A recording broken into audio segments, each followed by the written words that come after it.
Now guys, in this chapter, this is a very simple chapter. Format के बाहर का कुछ नहीं आएगा. Since you guys already know the format, एक चीज सिंपल याद रखना, ये जो फॉर्मेट आपको दिया गया है, इस फॉर्मेट के बाहर का कुछ नहीं आने वाला. So you should have a complete detailed knowledge of the format. अब इनिशियली क्वेश्चन जो आएंगे, सबसे पहले एक चीज याद रखना, you will have to calculate quantity manufactured and quantity sold. अब उसके लिए एक स्टैंडर्ड फॉर्मेट है. Opening stock of finish goods add करो क्वांटिटी मैन्युफैक्चर्ड में, you will get total quantity available. Subtract your closing stock, you will be getting quantity sold. अगर आप reverse में जाओगे, क्वांटिटी सोल्ड प्लस क्लोजिंग और opening minus कर दोगे तो आपको क्वांटिटी मैन्युफैक्चर्ड भी मिल जाएगी. कॉस्ट ऑफ प्रोडक्शन तक आपको कॉस्ट पर यूनिट निकालने के लिए क्वांटिटी मैन्युफैक्चर्ड यूज करनी है, और कॉस्ट ऑफ गुड्स सोल्ड के बाद, cost of goods sold onwards, you are supposed to use quantity sold as a base. ये दो पॉइंट्स हमेशा याद रखना. Third important point, stock valuation. आपका करंट ईयर्स क्लोजिंग स्टॉक हमेशा करंट ईयर के कॉस्ट पे वैल्यू होगा. आपका current year's closing stock will be valued at current year's cost of production, and your opening stock, which is last year's closing, will be valued at last year's cost of production. और अगर last year की cost आपको नहीं दी है तो इसका मतलब there is no difference in the cost of last year and current year. Both your opening and closing will be valued at current year's cost of production only. Both your opening and closing will be valued at current year's cost of production only. Both. ये चीज आपको पता होनी चाहिए. Variable cost, something that changes. Always remember one thing: for variable cost, you should focus on CPU. For fixed cost, you are supposed to focus on total. अगर आपको semi variable cost दी है which is partly variable partly fix, सबसे पहले तो उसका breakup कर लो. Variable cost should be separated from the fix cost, and for variable start focusing on CPU, and for fix cost start focusing on total. अगर आप estimated cost sheet बनाते हो अगले साल के लिए, अगले पीरियड के लिए, तो let me remind you, variable cost में अगर 10% राइज है तो राइज हमेशा सीपीयू में लिखना, और अगर फिक्स्ड में चेंज हो रहा है तो चेंज हमेशा टोटल में लिखना. लेकिन अगर चेंज नहीं है तो वेरिएबल के लिए please follow CPU, and fix के लिए please follow total. Semi variable आती है तो स्प्लिट कर दो. For variable start following CPU, for fixed start following total. ये आपकी बेसिक रिक्वायरमेंट है.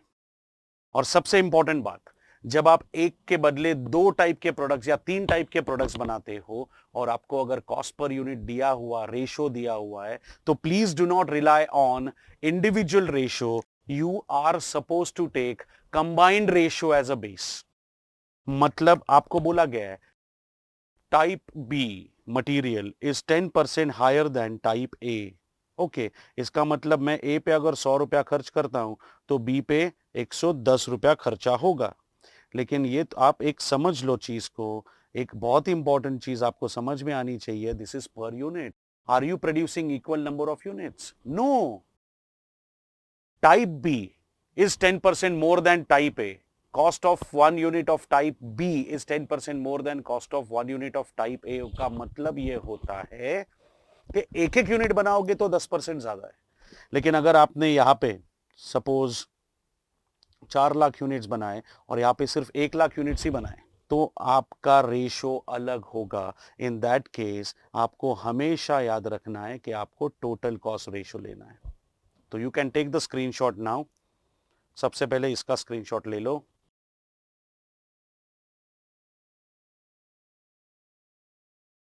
फिर आपको ये चेक करना है, और फिर ये आपके लिए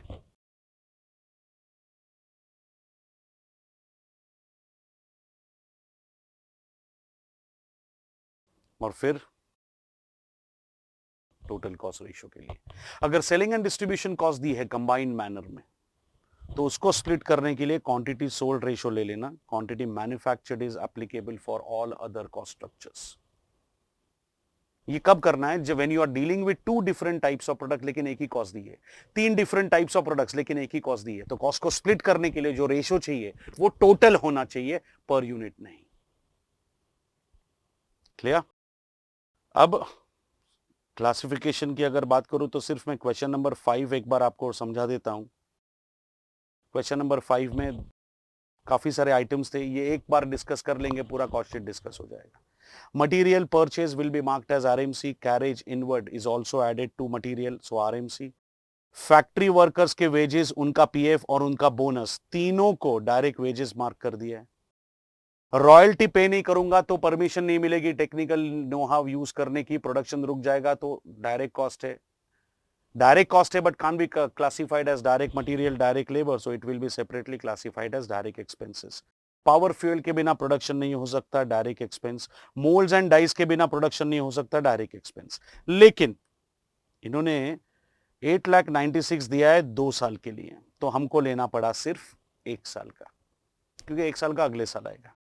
and job charges paid to job worker, ये जॉब वर्कर मतलब वो होता है, he is a casual worker. Job worker, he is a casual worker. Casual worker is the one who doesn't work on a regular basis.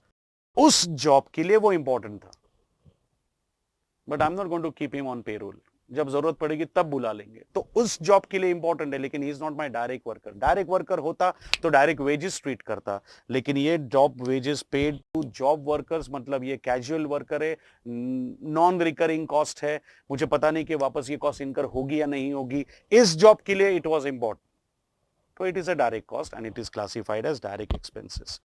बाकी stores and spares will go to factory overheads. Depreciation on factory building, factory overheads. Depreciation on office building is admin cost but general. मैं कुछ specific points इसमें discuss कर लेता हूं जिसमें confusion हो सकता है। Directors are those who are into administration of the business, so admin general. Stock हमेशा, WIP का स्टॉक हमेशा फैक्ट्री में होगा, तो उसका अगर इंश्योरेंस है तो it has to be factory overheads. Pollution control देखने के बाद तुम्हारा मन करेगा रिसर्च एंड डेवलपमेंट ले ले, क्वालिटी कंट्रोल ले ले। अरे तुम लोग क्वालिटी थोड़ी उसकी चेक कर रहे हो पोल्यूशन की, neither you are doing any research. Pollution control device is situated in a place where pollution is maximum. कहां पे मैक्सिमम पोल्यूशन होता है आपका? फैक्ट्री में।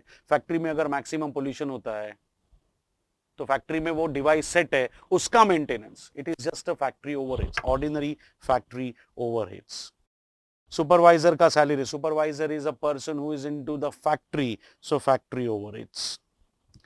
बाकी एज सच कंफ्यूजन वाला कोई आइटम है नहीं इसमें। अब ये एडमिन है लेकिन फैक्ट्री वर्क के लिए, तो it is admin related to production.